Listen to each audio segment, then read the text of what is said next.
Welcome to the Swirl Suite, everybody. I usually say Happy Wine Wednesday. This episode usually comes out on Wednesdays. However, the Nationals won the World Series yesterday, and that's where all my attention was. So that did not happen yesterday. Please forgive me. Anyway, go Nats! On this episode of the Swirl Suite, I was invited to the Ritz-Carlton on the West End in Northwest DC to have a conversation with three gentlemen behind the exclusive wine club, WineLair. Christian Ress, a successful winemaker in Germany, he decided that he wanted a special place where his customers could go, house their wine, and drink their wine. So he came up with the concept of WineLair. But in Europe, all over Europe, he has something called wine banks. They're pretty much the same, they just have a different name. So that's Christian Ress, and he is the owner and founder. And then you have Stephen Buttlar, and he is the director of sales and marketing. And then you have Brian Karlisch. So these three gentlemen are responsible for WineLair coming to DC as their first U.S. location. Check out this conversation I have with them because they give me all the details. Let me know what you think. Cheers. So my name's Christian Ress. My background is wine. Mm-hmm. So my family does wine since 1870. I'm the fifth generation being involved in that Buttlar wine estate. We are one of the pretty good premium estates in the wine in the Rheingau, which is one of the wine growing regions. Organic estate, doing Riesling and Pinot. So that's what we're doing. So that's my background. That's my main job on a daily basis.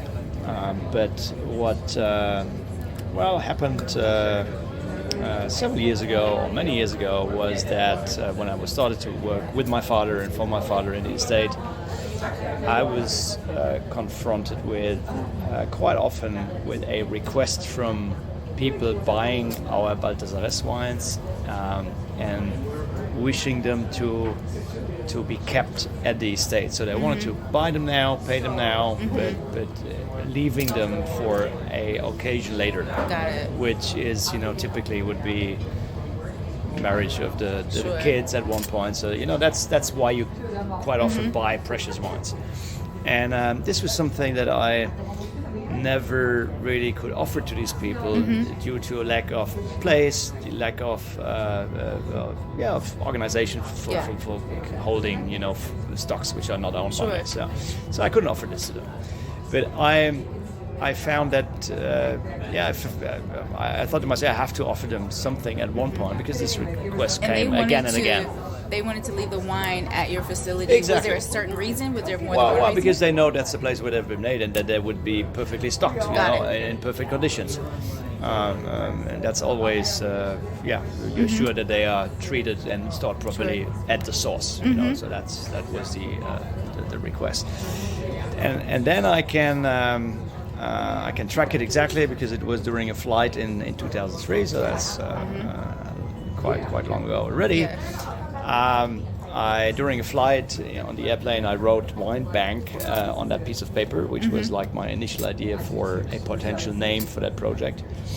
And I started thinking about it in more detail, and I put myself in the position of the person that probably would store his precious wines in one of my places. And I said to myself, okay, he probably would love to have flexibility in terms of access to the wine. So, I wouldn't like to have my wine somewhere and then need to take care of opening hours or ring a bell somewhere. I would like to get in whenever I want. That would be like the ultimate solution. So I came up with the idea, okay, we need a chip card system which gives people permanent access. I thought about a wine cellar in one of our historic buildings which has access from outside, direct access into the cellar, which could be suitable. And then I said to myself, when people, I imagine people coming later in the evening, holding that card in front of the door, then I imagine that light would go on, and I imagine that's pretty cool actually. If you have the permanent access to one of the historic cellars in my town, that's probably something that if you have that access you would like to show to your friends because it's cool to be able to open that door. And then I realized that potentially this would be something would like to use to show off a bit, and I said, okay, we need automatic lighting system. We probably need music, sound. We need nice design, nice architecture to really have a cool place. Yeah. And then, so this was step 2 actually, and then the final step 3 in my mind was, okay, you have permanent access, it looks nice, it feels great. Well, why wouldn't you just stay there to actually drink a nice bottle of wine and just stay there? If it's nice, then potentially this is going to a place where you're going to invite and host guests, and you're going to meet other people. So this actually would turn potentially into a business or social club for wine enthusiasts. And then this was in my mind the concept I really started to believe in.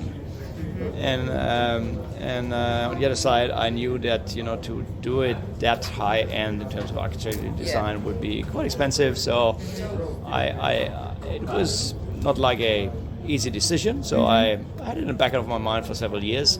And then in 2008, 5 years later, after I started writing my thoughts on a piece of paper, I really said to myself, I have to do it now. I felt that I know how to turn this into a success. I believed in the concept, and I just decided to do it. 2008, when we think back, was the peak of the financial crisis. So this was quite funny because I went to see my bank and tell them that I want to open a wine bank. So this, in these financial circumstances, this was a bit strange for them. But I managed to get the money for that project, and actually looking back, it was one of the best investments that I did ever, because it turned into a success very quickly. And then, a few years later, after opening that in 2009, by the way, 5th of December 2009, so it will turn 10 very soon. That wine bank, that very first wine bank, that very first location. And then, after a few years of doing that, I realized, okay, it's really a success. I said to myself, there is a potential for much more than just my own location, my own wine estate, and let's turn this into a network of locations where members with the chip cards would have access to all of them. Any of them, to open all the doors. So if you're a traveling businessman and love wine, why not be able to host people in all those beautiful locations, knowing that you would have access to other wines? You can, that's great. And then I took some people on board. We are 6 founding members of that company, which then decided to turn this into a franchise concept in Europe. Stephen is one of my most important partners in that company, and just to give you and this will give you an idea. That's what has been established now in the last few years, with locations. The very first one after my own one. So the first franchise location was Hamburg in a beautiful building. Today we are in other nice cities. We're in Vienna, in Frankfurt. You will see. You can go through that brochure. And now this next step, and that's what we are very excited about now. It's when we met those guys through a common friend of my parents, actually, which is Fred. He's the binding person, who then became my very first member in the Rheingau. This was Fred, actually. American guy having a wine cellar in the Rheingau in Germany. Sounds a bit strange, but Fred it doesn't to me. Fred is not a random exactly. He's an amazing guy. Yeah? He owns a vineyard in France, and so it makes a lot of sense for him. And he was my very first member. So even nicer than today, he's actually one of the 3 creating that company that is now our partner in the United States, and are going to develop this concept with us and bring it to the States here, and that's why we're here. So so that's the introduction from my side. Right. So from my side, Fred, who's not here with us right now, but he's our common denominator. But I was. So I'm from the area, and Fred is as well, and I've known him for years, and he always talked about his grapes, and I was going to be in the Rheingau region for a wedding, and he's like, "You've got to go to my wine bank." And I was like, "What is this wine bank? What are you talking about?" And he gave me his chip card, and he gave me the key to his locker, and I just did not understand what he was talking about. I was like, "I don't get it." So he goes, "Take your family, drink as much of my wine as you want." I was like, "Okay." I have no concept of what he's talking about. He goes, "Here's the address." So we go, and I had no idea, so because it's a private. There's a sign, but there's no explanation. You have to know what you're there for. So I take the card, open the door, pops open. There's beautiful lighting, beautiful music, and I'm just like, this is cool. So go downstairs, and there's pictures of it. It's just a beautiful setting. And I was just blown away. And then I went and found Fred's locker, and he has 2,000 to 3,000 bottles of wine sitting there. And of course, my family then thought I was, wow, this is really amazing. And stay here for 3 days. Exactly. And then we started going through everything and seeing what we were going to take because he has so much of everything. So it was that experience that I then was talking to Fred and said, we really need to bring this concept. There's nothing like this in the U.S. Yeah. And he says, well, funny you say that, because I had not had a chance to meet Christian yet, and did not realize that Fred and Christian were close, and Fred was close with Christian's family. And so we then had meetings and relationships and conversations about it, and we agreed that we would work together to open the concept in the U.S. So they're going aggressive and hard across Europe and Asia, and we've taken on sort of the U.S. market. Okay. With their guidance and is help. DC the first U.S. location? Wow. Yeah. Okay. Our gateway to the U.S. Okay. All right. And it just made so much sense given there's so much. There's such a European flavor here, international flavor, so much travel. It's easy to get back and forth. And we found a great location here at this the Ritz here, which was always a challenge to find a good real estate's hard. But it was a great location, and so we're hoping to be open beginning of April. So that's kind of where we are right now. And the concept is it's a private member club, and you have your it'll be full service. We'll have staff here. And I'll show you some pictures and diagrams, but we have a beautiful lounge area, and the idea, and then you have your own locker, your wine locker that you would store. It'll hold up to 52 Bordeaux bottles, but it's really designed. What these guys have seen in Europe is it's not so much I'm going to put my whole collection there. I'm just going to take a piece of my collection, that I see myself drinking in the next few months, or that I want to display and show off. It became it's also a big. Somebody called it pissing contest. Yeah, nothing that I would ever do. So, but as an example, I mean, they have people in the Frankfurt location. There's a member that his collection is probably in his locker alone maybe worth over $800,000. But he's got some amazing some pieces. I mean, he has pieces of history. Yeah. We have Cheval Blanc wines that range into the 1920s, which is phenomenal, and you can still drink them and enjoy them. And that's what we really like. We like to go past lockers that have exceptional wines in them, and you'll experience that when you first walk through the wine there when it's finished. You just want to see what the other people have in there. It's like a wine museum. You walk in and everything's on display. So when I walked in first here, not only did I look at Fred's collection, but I saw all these wonderful collections of people I didn't know, businesses, and it becomes, you start drinking and you look at everybody's wine and collection. Can you tell us about the membership and what all is included? Sure. That's your part. Yes. So the most important thing is when you become a member, you have access to all the locations around the world. And as the network grows, your card will always get you into any of the locations. We have 2 levels of membership. We have an individual membership and a corporate membership. And within those, there's a platinum level and a black level. And there's just different benefits for each one, but each membership comes with a primary locker, and then if you are at the black member level, you have access to buy more lockers, and then you get access to. We'll have very special events with winemakers from all over the world.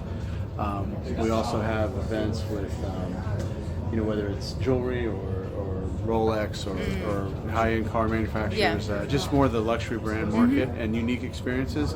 As Christian rightly points out all the time, it's we're in the business of creating experiences that money can't buy. Yeah. So that's sort of the basic distinction between the levels. Sure. And we will also offer, there'll be a nice, beautiful charcuterie and wonderful cheeses and breads and olives and fun things to eat while you have access to your wine and champagne. We also work closely with Ritz, the restaurant that's right on the corner, sure. and her menu will be available for folks. So maybe if I showed you some pictures, would that help? Maybe. Something that we really love about the concept is the fact that you can enter the clubs whenever you like, and you never really know what's going on. So you might run into some very surprising situations. Sure. We were in Vienna a couple of months ago in our club, and it was something like 1:30 in the morning,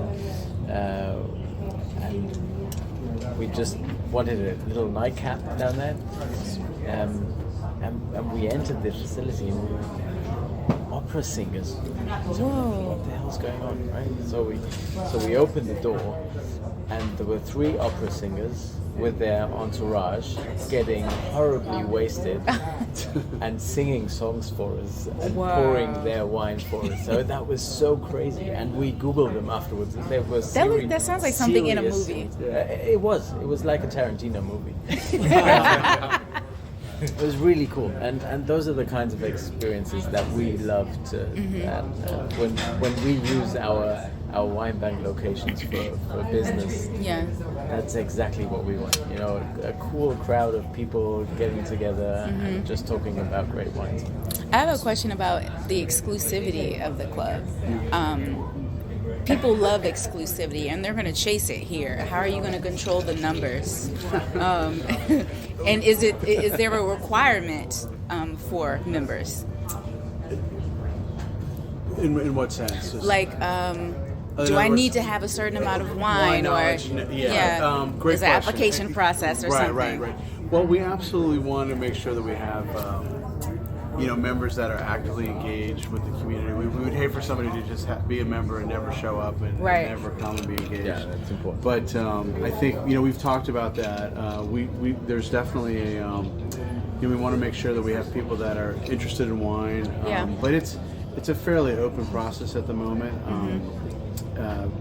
Like any club, we're looking for referrals from folks, and we believe that the network and the membership network will bring other people that are recommended to join the club. And then there's a financial component too. So, Sure. But given that it's the first one in the U.S., I think we're kind of being very open-minded and not, as far as who we bring in. But if I could wave a magic wand, it's a very eclectic mix of people from all over the city, so that it's a really good representation of the fabric of the DC community. So that we've got people in tech, people in government, people in law, people from the wine industry, restaurant, just a whole eclectic nonprofit, a whole eclectic mix of people.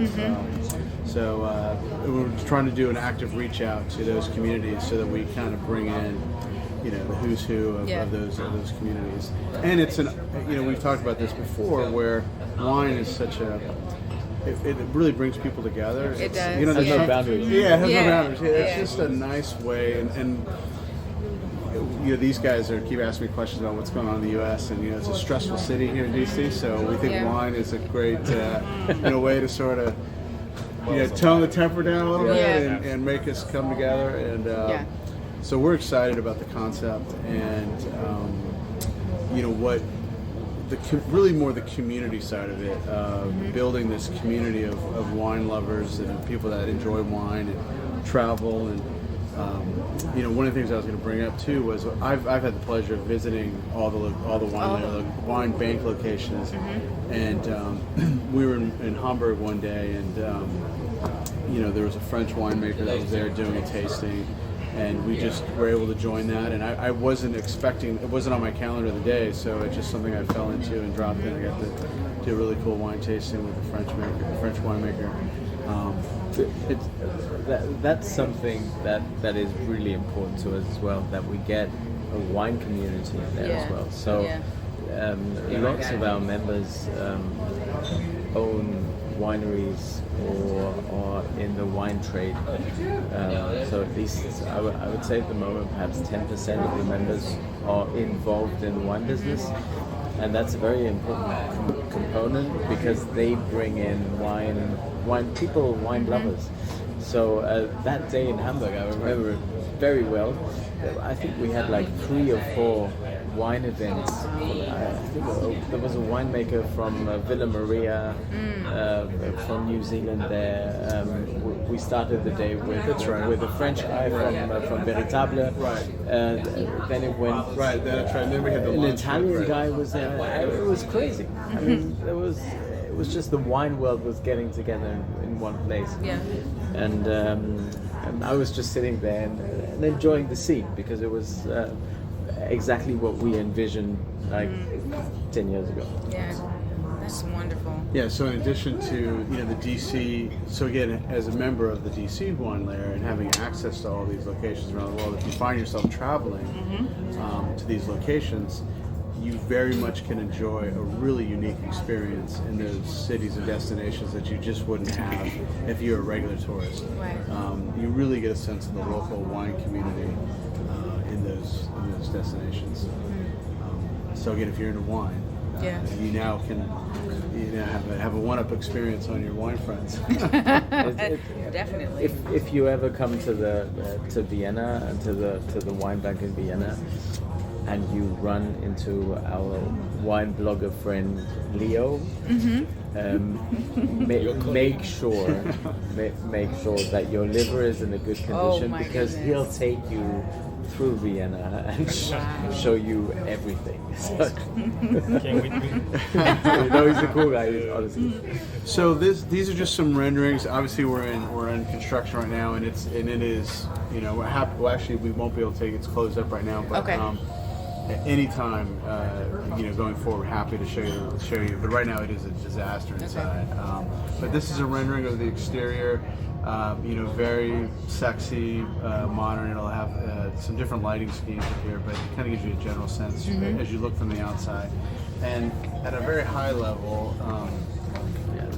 if you imagine, I don't know if did you see it when you walked in? Yeah, right there. Perfect. Yeah, exactly. So this is the glass. This is the walk-in. There's a nice vestibule. It sort of, it keeps the climate contained. So if it's cold outside, we won't allow cold air in, and it's hot, vice versa. What's a vestibule? So it's a contained area. So there's 2 doors. So there's one door to come into this landing area. The door closes behind you. Then you open another set of doors. Schleuse.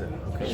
Yeah. I've never heard that word. Yeah, vestibule. So well, it's nice because it's again you have to get in with your private card. And so here's a beautiful lounge area. You have a private room or a room that can be made private with a nice tasting area, and then you have a wine bar area, booth, more seating, and then bathrooms, and then this area is all the climate-controlled cellar area. So your private cellars are back there. Okay. Again, card access to everywhere, and full Are your service. members able to rent out the entire space for like functions? Yes, we will have the ability to sorry. Not complete. Not the complete space. So every member, that's very important. That's a very important statement. Yeah. Every member can rely on having access whenever you want. So there will never be a kind of event where he's not allowed to enter. I understand. The members will always have access. Got it. You can rent this part. Okay, you can that rent part. this part. Okay. You can rent this part, but still not the entire one. That's important. Okay. So I gave you kind of high level, and then if you look at some of these other renderings, it's just a very high-end lounge. Oh yeah, it's really nice. And it's going to be down to the nines. And so this area here is, if you can imagine, you're standing on this side, looking back this way, and you're looking into the private cellar. So there's glass, and you can see into it, and then. this is that booth area over here, and then there's a wine cuvee system. So we'll have wine by the glass. Very nice. And again, a full bar too. So there will be we'll have lots of wine available for members to purchase in addition to their own collection. And the model here in Europe is very exclusive, unique wines. Something members might not go spend a lot of money on a single bottle, but you know what? For $20 for a nice little pour, it's good. Yeah. With wine lovers, you tend to have that they just want to try this vintage, this Bordeaux, and they're willing to pay $25 or something for just a sip, so they can talk about it. I've tried this kind of wine, and that's what this idea, builds on. So right there, and then just more, renderings of what the lockers look like, and they're heavy. This concrete, steel cage. It's a very hardy. And then there's a tasting table, and so we have glassware and water available, and it's really nice. And these are just sort of the design renderings of the materials from our architect. And then finally, I can do is show you a quick. We do have this really nice fly through, just to give you maybe another concept. So you can see the espresso machine. Yes. Oh, that's nice. Software's amazing. That's now. wood. Yeah. That's directly in the front, the lounge area. Are you gonna have TVs in there, or no? Yeah, it's a. I understand the debate. Yes, we're not a fan. I'm not a fan. I'm not a fan either. You're not a fan. I'm not a fan, but it's a tussle right now. Yeah, I understand. I think when your baseball team is in the finals, that. I mean, would could you be would come something. here after the game to celebrate when they win the World Series? I think you could have even like iPads. You know what I mean? Or just hand, you know what I mean? Or at the anyway. So this is that's going to be a very, very sought after little space. Like a little nook. Yeah. There you can see the dispenser, and for us it's important, that you have those two climate zones, and you can just see into what's going on behind there in the cooler area. Yeah, this is gonna be. How large is this facility gonna be? It's a little over 5,600 square feet. Oh, okay. Yeah. It's definitely big enough, but it's still kind of cozy. We're gonna create like little areas where you can just relax with business people, with friends, whatever. Yeah, we think they've had such success in Europe, and it's such an alternative now to say a country club model. Right. It's here. Before I go out up into town, I can meet friends, and we can enjoy some wine, we can tell stories about our travels and what vineyards we were at, and taste each other's wines. Go out to, if we don't want to eat the food through Ritz, or we could head out somewhere and then come back. As we get older, the loud club music is, it kind of is tiring, and it's nice to have your own place where it's just a little bit more subdued and quiet. Yeah. So, and you're going to have some amazing charcuterie, I guess. We will have amazing treats for people, which will, we will, and that'll be a big. That's actually what really works well in our clubs in Germany. Charcuterie? When we have like little, nips and dabs and whatever. It's beautiful cheeses. Oh yeah. Some Iberico hams, that kind of stuff, Exactly. Yeah. So April 2020? April 2020, yes. Okay. So we're under construction now. It's moving along. I mean, we have our, we're coordinating with, having a very active hotel and lots going on, and getting people in and out. But April, they've committed to. We're committed to April 1. Okay. So when people go to the website and they want to know how to join, what do they need to do? So if you go to WineLair.com, they will see that there is an application, a way to enter your information, and then once that information is entered, we would reach out to them directly to have a private meeting and conversation with them. We think this almost like an interview. More for them than us. Okay, got it. It's really because we think the concept is so unique to the state, and people don't know about it yet. Right. A couple years from now, when everything's up and rolling, I think there's going to be a different model. But right now, we want to be able to walk people through renderings. We want to be able to explain the concept, talk about the options, and we've been having the other way we've been doing it is.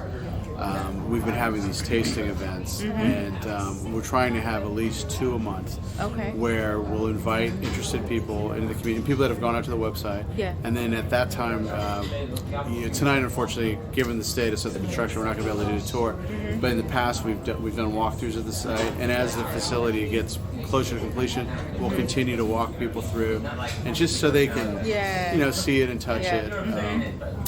So that's So I have to ask that Houston is your other U.S. No, Austin.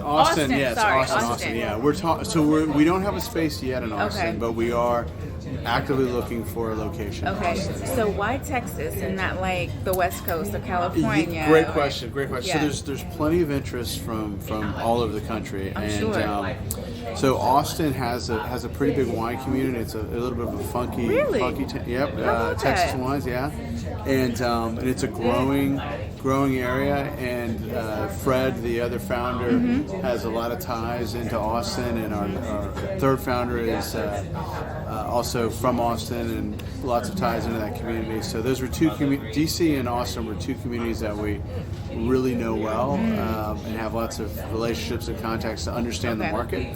And that's how we arrived at that decision. Wow. But we're getting lots of interest from, there are folks in Houston, Dallas, that have been pinging us. When are you bringing the concept to down here? New York. I'm sure. I'm almost surprised that you chose DC over New York. Right. Well, part of it is, even in New York, we wanted the concept, would demonstrate that the concept can be successful, and then go into the New York real estate market with some leverage. And, being able to demonstrate that it's a good concept. But same thing with Napa, California, San Francisco, Los Angeles. We even have people that are interested from Lake Tahoe that want to open. Really? Vegas, there's interest in Vegas. I see. Yeah. I mean, Vegas, we had guys visiting us in Germany from Vegas who said, look, we just need that concept in our city. That's how we're going to bring it together. The expansion plans are there, but for us it's just important to nail the first one. And we think that DC is like the perfect place. And once we demonstrate how wonderful it is, and people can see it and touch it, then we can quickly expand. I mean, just hearing you guys talk about all the locations, I can tell, the feeling I would get, visiting one. So you'll love it. I know I would.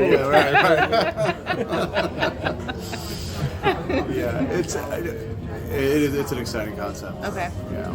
Gotcha. So other than the website, do you guys are you promoting on social media or anything like that, or is it?